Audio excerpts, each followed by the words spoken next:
আমার এই ডাবল ডোরের ফ্রিজটা হচ্ছে ইসিও প্লাস কোম্পানি, মানে ইকো কোম্পানি বাটারফ্লাইয়ের একটা পণ্য।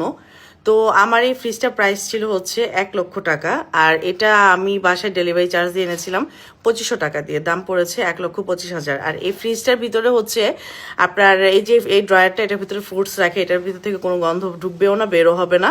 এবং 7টা তাক দ্বারা বিশিষ্ট এই ফ্রিজটা, 7টা তাক। আর এই ফ্রিজের উপরে কিন্তু টেম্পারেচার সবকিছু দেখা যাবে এবং ফ্রিজটা লক করে রাখা যাবে। এখানে একটা সম্পূর্ণ টাচ সিস্টেম আছে, আপনারা দেখতেই পেরেছেন। আর এ পাশে হচ্ছে আমার একটা ইয়ে আছে, ডিপ আছে, এটাও আমি বাটারফ্লাই থেকে নিয়েছি হায়ারের। তো আমার এই ডিপটার ভিতরে আমি সবকিছু রাখি। আর এই ডাবল ডোর ফ্রিজটা আমি খুব শৌখিনতার জায়গা থেকে কিনেছি এবং আমার খুব পছন্দের। এবং এটা হচ্ছে ওয়াটার ডিস্টেম্পার, আমি বাহির থেকে বসেই ডাইরেক্ট ঠান্ডা পানি খাই সব সময়। এটা আমার সবচেয়ে বেশি সুবিধা, কারণ আমি ঠান্ডা পানি খেতে খুব পছন্দ করি। আর এই ফ্রিজটা অনেক বেশি ভালো কাজ করছে আমার জন্য।